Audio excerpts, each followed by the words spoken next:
Bagaimana jika Roronoa Zoro bisa memancarkan dua kekuatan terkuat sekaligus? Aura suci setara dewa dan aura gelap milik iblis hanya dengan berdiri diam.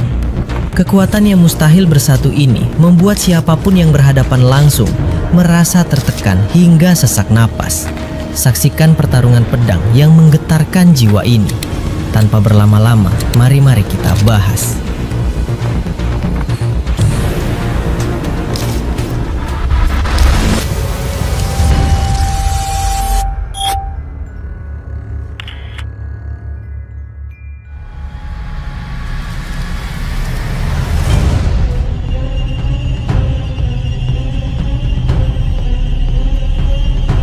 Melanjutkan pembahasan sebelumnya.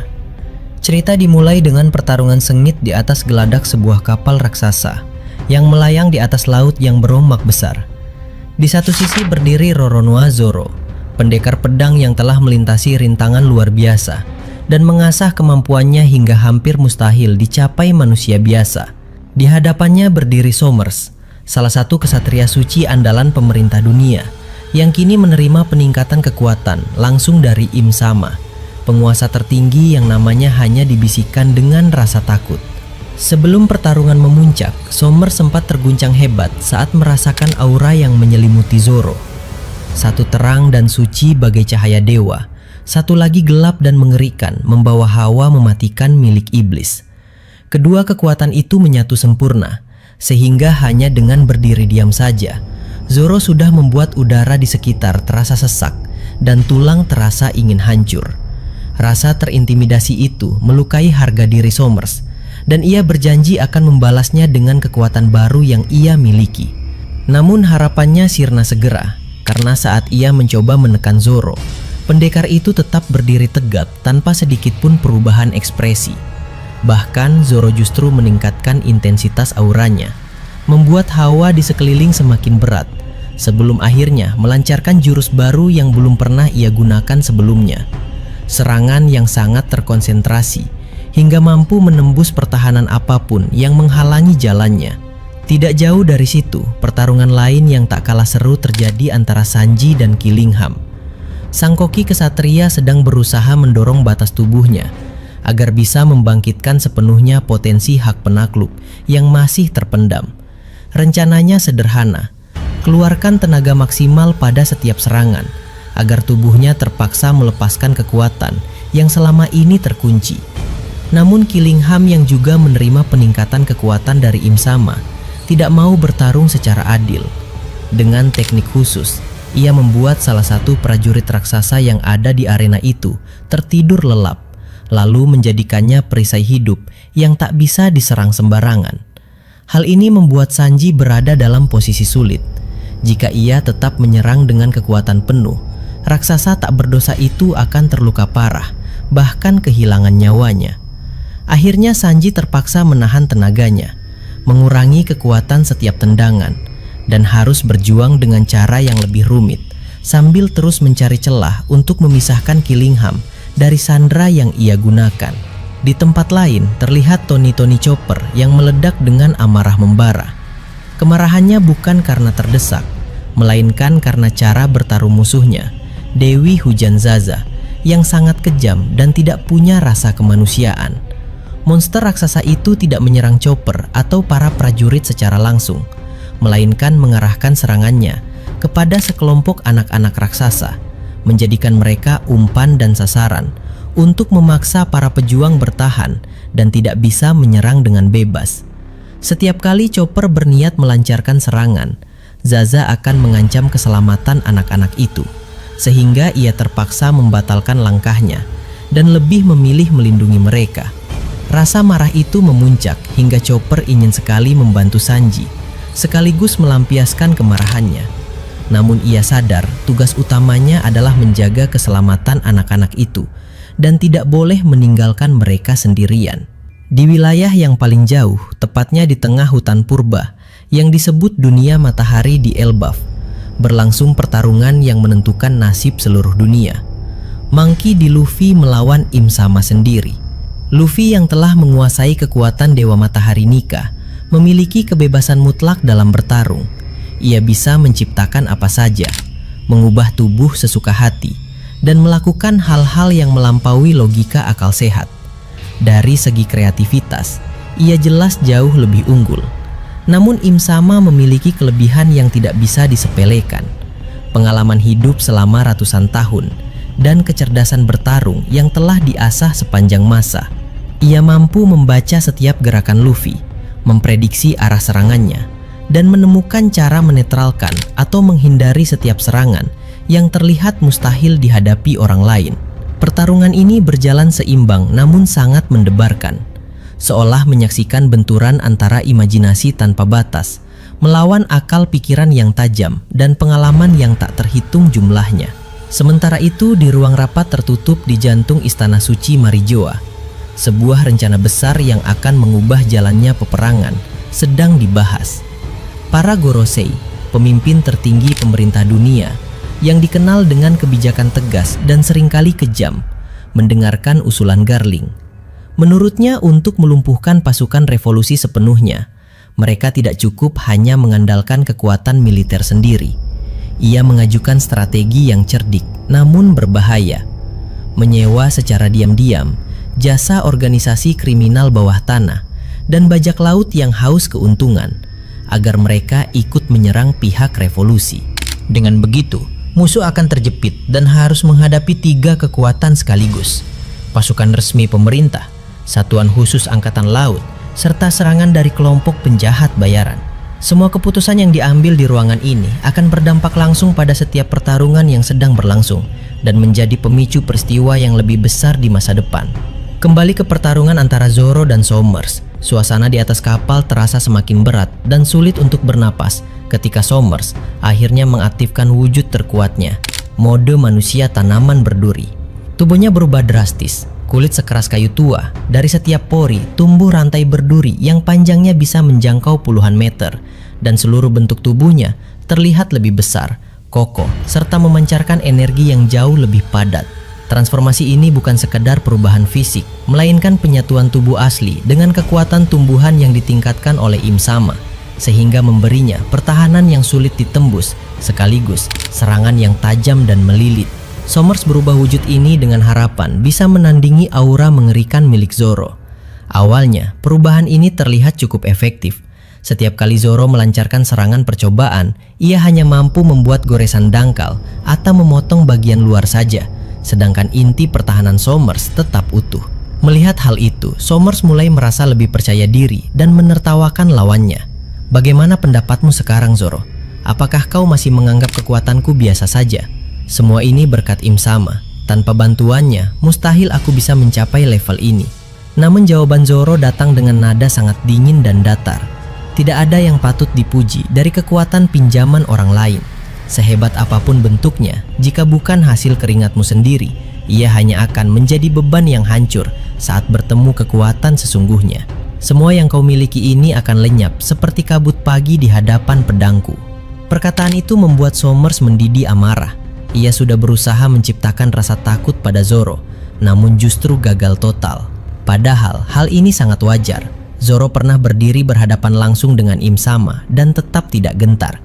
Jadi bagaimana mungkin ia takut pada orang yang hanya menerima sisa kekuatan dari penguasa itu?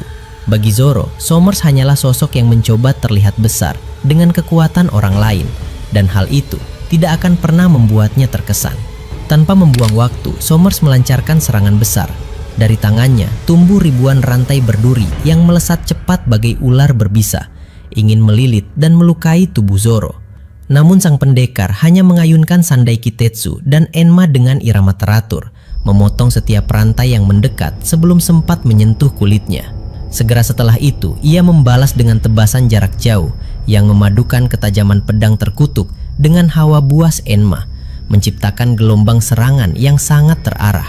Sommers buru-buru membentuk perisai berduri setebal tembok, namun kekuatan serangan itu melebihi perkiraannya. Saat benturan terjadi, terdengar suara memekakan telinga dan retakan menjalar cepat di seluruh permukaan pertahanan itu. Meskipun tidak hancur seketika, dampaknya sangat kuat, sehingga mendorong tubuh Sommers melintasi udara dan jatuh keras ke tanah pelabuhan di bawah kapal. Ini adalah kali pertama serangan Zoro berhasil memindahkannya, meski ia masih dalam wujud terkuatnya. Zoro melompat turun dengan tenang dan melanjutkan serangan beruntun dari udara. Somers segera membangun kembali pertahanannya dan membalas dengan melontarkan batang berduri sebesar tiang kapal yang melesat seperti roket.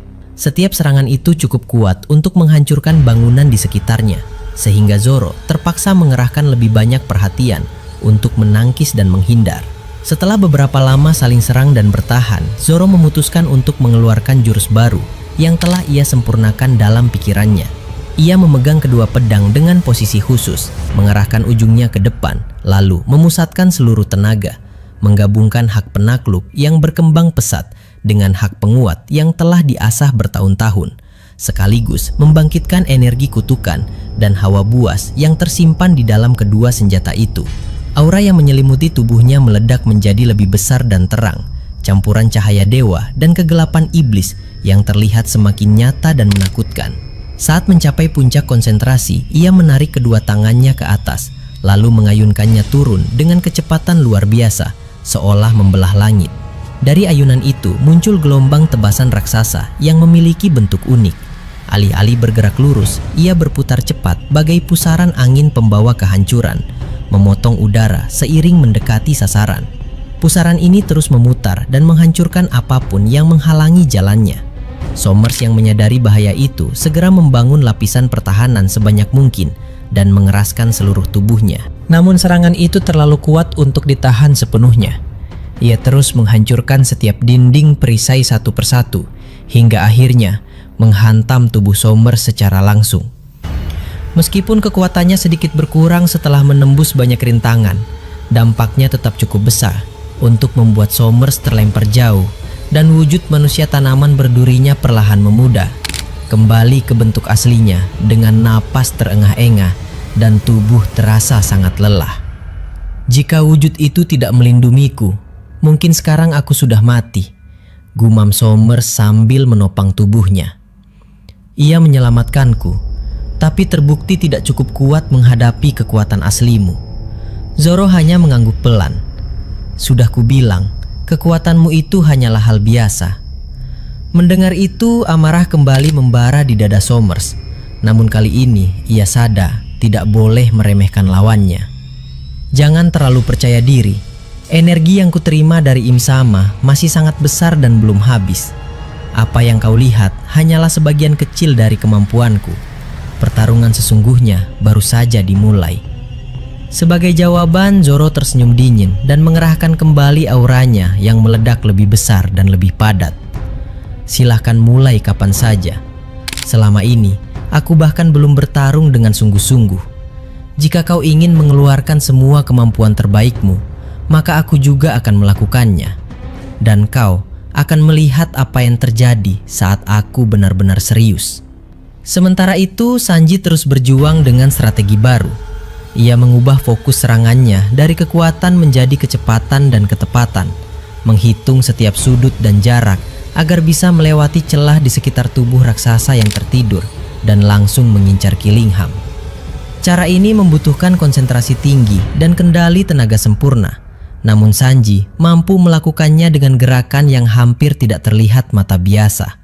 Di sisi lain, Killingham mulai merasa tertekan karena ia tidak bisa bergerak bebas dan harus terus menghindar tanpa bisa melancarkan serangan balik efektif.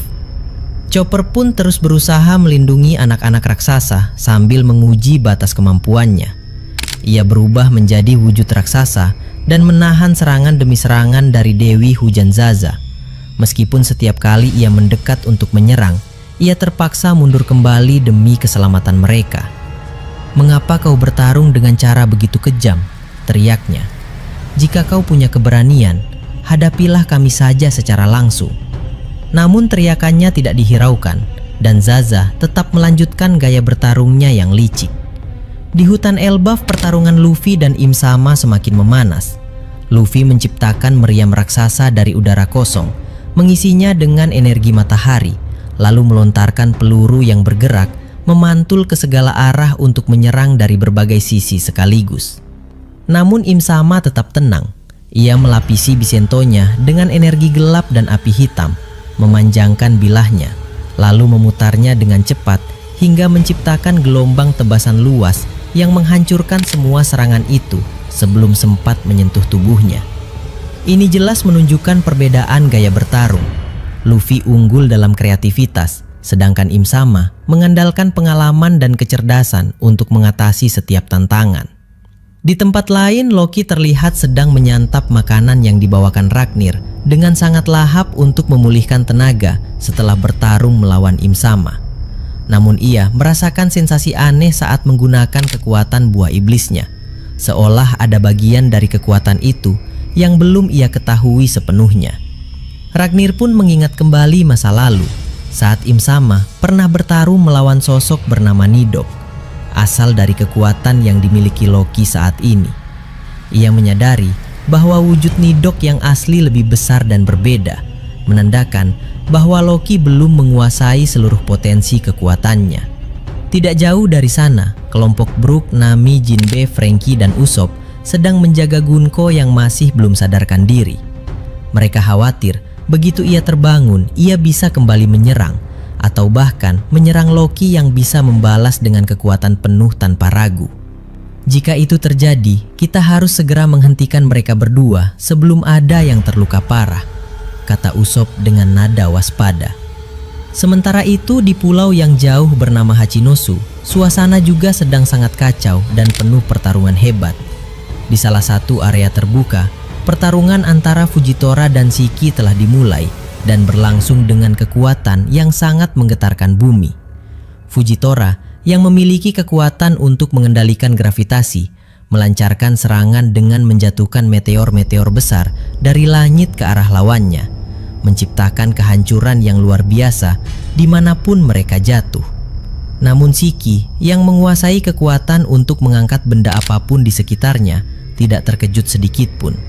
Ia melayang di udara dan mengarahkan kekuatannya untuk menekan dan membelah meteor-meteor itu sebelum sempat menyentuh tanah, memecahkannya menjadi potongan-potongan kecil yang kemudian berjatuhan seperti hujan batu.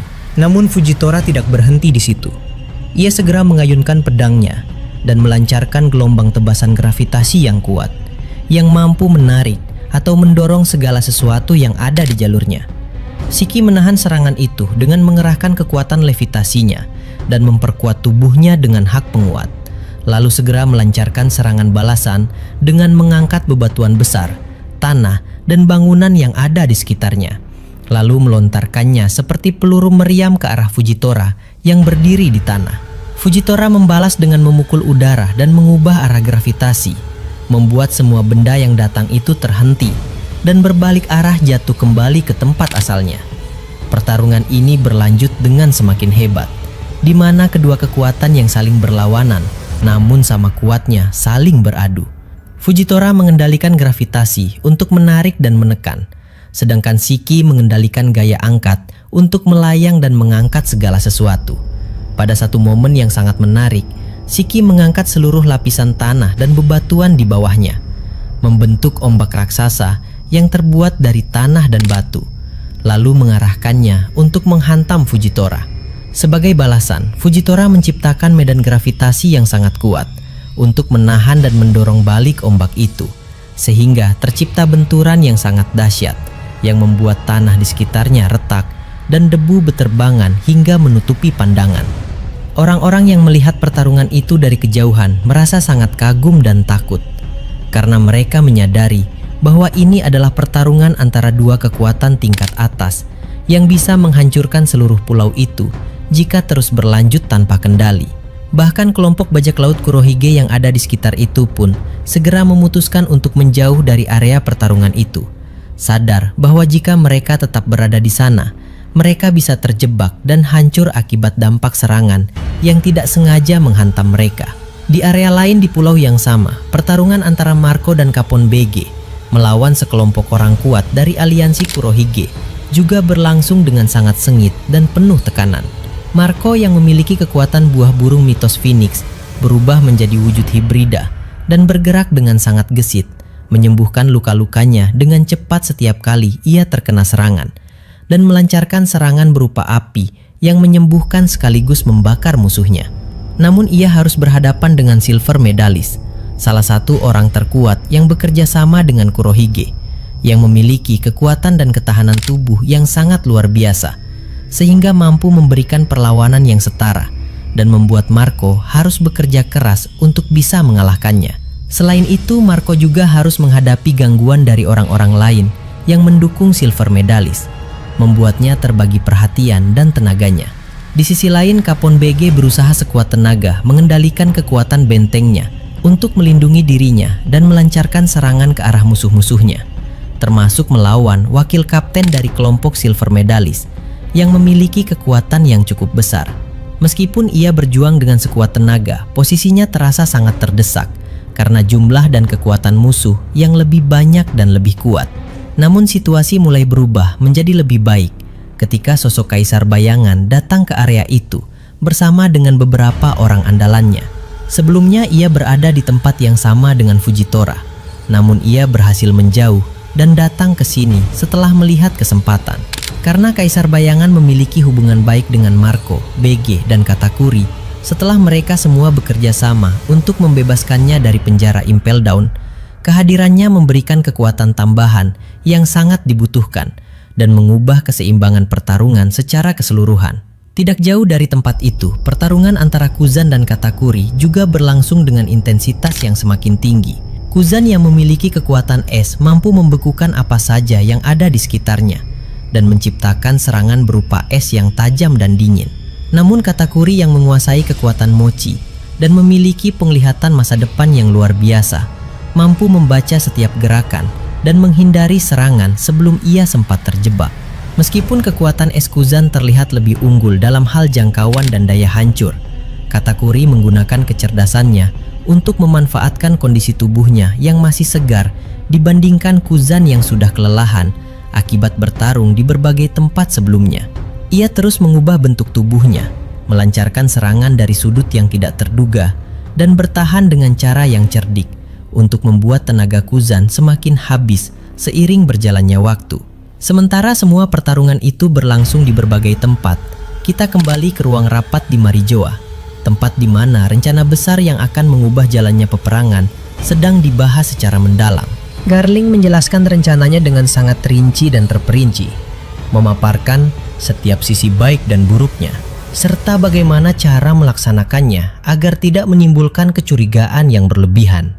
Untuk melumpuhkan kekuatan pasukan revolusi secara efektif dan membuat posisi mereka semakin terjepit, kita tidak bisa hanya mengandalkan kekuatan militer resmi kita saja, ujar Garling dengan nada tenang namun penuh keyakinan. Kita harus menekan mereka dari segala arah, membuat mereka harus membagi tenaga dan perhatian mereka ke banyak tempat sekaligus, sehingga mereka tidak bisa fokus melawan satu kekuatan saja. Rencana yang ia ajukan adalah untuk menyewa secara diam-diam jasa berbagai organisasi kriminal bawah tanah dan kelompok bajak laut yang haus keuntungan dan siap bekerja sama dengan siapa saja selama diberi bayaran yang cukup tinggi.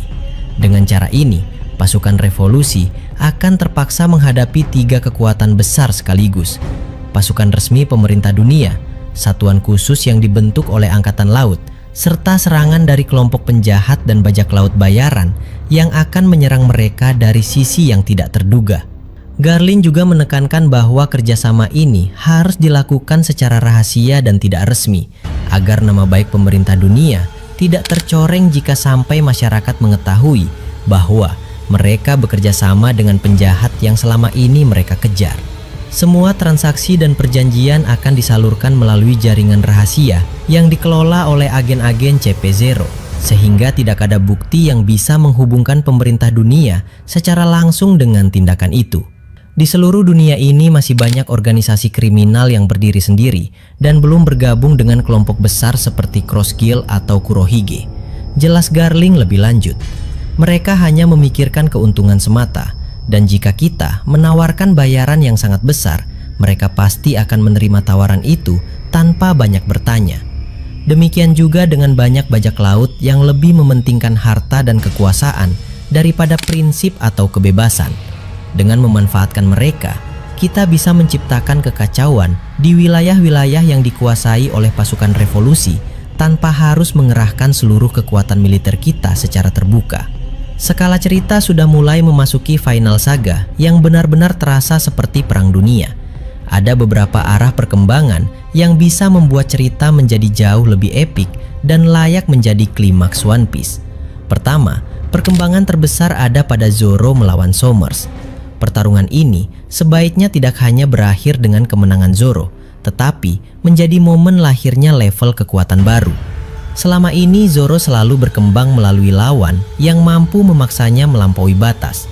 Mihawk membuatnya memahami arti menjadi pendekar pedang. King membuatnya menguasai Enma sepenuhnya.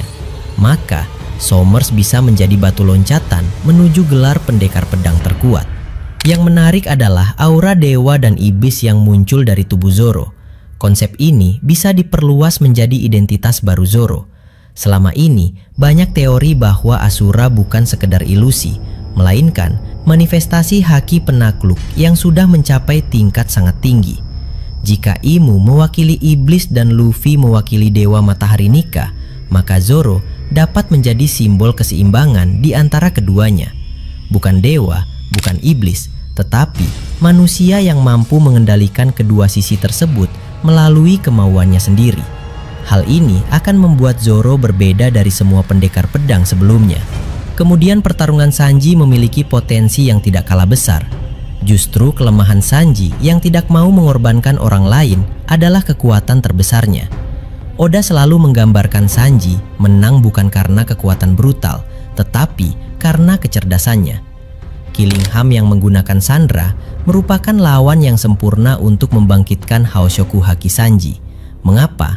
Karena Haoshoku bukan sekedar kekuatan untuk menyerang. Itu adalah manifestasi tekad yang mampu menekan kehendak orang lain. Bayangkan apabila di tengah pertarungan nanti, Sanji tidak mengalahkan Killingham menggunakan tendangan terlebih dahulu. Justru Killingham kehilangan kendali karena untuk pertama kalinya, Sanji mengeluarkan ledakan Haoshoku yang begitu kuat hingga seluruh ilusi dan teknik hipnosisnya langsung hancur. Itu akan menjadi momen yang jauh lebih berkesan daripada sekedar tendangan baru. Sementara itu, Chopper memiliki peluang berkembang jauh lebih besar dibanding dugaan banyak orang. Selama bertahun-tahun, Chopper hampir selalu menjadi karakter pendukung. Namun sekarang, lawannya justru mempermainkan anak-anak. Ini sangat cocok dengan sifat Chopper sebagai dokter. Kemungkinan besar, Monster Point berikutnya tidak lagi hanya meningkatkan ukuran tubuh, melainkan menjadi bentuk yang benar-benar terkendali. Jika sebelumnya Caesar dan Vegapunk sama-sama meneliti Rumble Ball, maka bisa saja Chopper akhirnya menemukan versi sempurna yang mampu membangkitkan seluruh potensi buah Hito-Hitonomi miliknya. Bahkan, bukan tidak mungkin Oda memperlihatkan bahwa buah Chopper sebenarnya juga merupakan mythical zone yang belum sepenuhnya terbangun. Bagian paling menarik tentu saja adalah pertarungan Luffy melawan Imu. Disinilah seluruh misteri One Piece akan mulai terjawab. Saat ini terlihat jelas bahwa kreativitas Luffy jauh lebih besar dibanding Imu. Sebaliknya, Imu unggul dalam pengalaman. Konsep ini mengingatkan pada pertarungan Roger melawan Sebek atau Whitebeard melawan Roger. Yang membedakan hanyalah cara bertarung. Imu menang melalui pengalaman selama ratusan tahun. Luffy menang melalui kebebasan tanpa batas. Semakin lama pertarungan berlangsung, semakin besar kemungkinan Gear 5 berkembang ke tahap baru. Selama ini, Luffy hanya memanipulasi tubuh dan lingkungan. Namun melihat kemampuan Imu menciptakan senjata, kemungkinan Gear 5 memiliki evolusi yang jauh lebih besar. Luffy mungkin mampu menciptakan seluruh medan perang sesuai imajinasinya. Bayangkan, seluruh hutan Elbaf berubah menjadi taman bermain raksasa. Pohon menjadi tombak, awan menjadi perisai, petir berubah menjadi tali, matahari menjadi meriam. Semuanya muncul hanya karena imajinasi Luffy. Jika benar demikian, maka pertarungan Final Saga akan benar-benar berbeda dari seluruh pertarungan sebelumnya. Potensi lain yang sangat menarik adalah kilas balik Joy Boy. Selama ini pembaca hanya mengenal Joy Boy melalui siluet. Namun ketika Imu mulai kehilangan kendali emosinya, kemungkinan besar ingatan masa lalu mulai diperlihatkan. Disinilah seluruh teka-teki Void Century mulai terjawab. Bagaimana hubungan Joy Boy dengan Lily? Bagaimana perang besar dimulai? Mengapa Imu membenci Joy Boy? Mengapa D dianggap musuh para dewa? Semua pertanyaan itu kemungkinan besar akan muncul secara perlahan selama pertarungan berlangsung. Sementara itu Loki juga memiliki potensi yang luar biasa. Selama ini kekuatannya terasa belum sempurna. Ragnir bahkan menyadari bentuk asli Nidok jauh lebih besar. Artinya Loki masih menggunakan sebagian kecil kekuatan buah iblisnya. Kemungkinan besar nanti Loki akan mengalami awakening penuhnya. Jika benar buah iblisnya berasal dari monster kuno, maka bentuk akhirnya bisa menjadi makhluk yang ukurannya bahkan melampaui Ors. Ini akan menjadi senjata utama Elbaf dalam perang terakhir. Di sisi lain, Gunko juga menyimpan potensi besar. Karakter yang belum sadar biasanya memiliki fungsi penting setelah bangun. Kemungkinan besar saat sadar nanti ada dua kemungkinan. Pertama, ingatannya kembali, sehingga mulai mengingat hubungan masa lalunya dengan Imu. Atau kedua, Imu menggunakan tubuh Gunko sebagai media untuk mengawasi seluruh peperangan. Jika itu terjadi, kelompok Nami akan menjadi sasaran pertama. Pembahasan mengenai Hachinosu juga membuka peluang perang yang jauh lebih luas. Fujitora melawan Shiki merupakan benturan dua kekuatan alam, gravitasi melawan levitasi. Semakin lama pertarungan berlangsung, Pulau Hachinosu bisa saja benar-benar terangkat ke langit atau justru tenggelam ke dasar laut. Skala pertarungan seperti ini sangat cocok menjadi salah satu perang terbesar Final Saga. Marco, Katakuri, BG, hingga Kaisar Bayangan juga membuka peluang terbentuknya aliansi baru. Jika dahulu Marineford memperlihatkan bajak laut Whitebeard melawan angkatan laut, maka perang terakhir bisa memperlihatkan semua pihak yang selama ini bermusuhan justru bekerja sama melawan pemerintah dunia. Yang paling menarik justru berada di Marijoa. Strategi Garling menunjukkan bahwa pemerintah dunia mulai kehabisan sumber daya. Mereka tidak lagi percaya diri menghadapi revolusioner menggunakan kekuatan sendiri. Karena itu, mereka mulai menyewa organisasi kriminal. Keputusan ini berpotensi menjadi bumerang. Kelompok kriminal tidak memiliki loyalitas. Mereka hanya mengikuti uang. Jika revolusioner atau Cross Guild menawarkan keuntungan yang lebih besar, bukan tidak mungkin mereka justru berbalik menyerang pemerintah dunia. Konflik seperti ini akan membuat perang terasa hidup karena tidak lagi hitam putih. Setiap kelompok memiliki kepentingannya sendiri.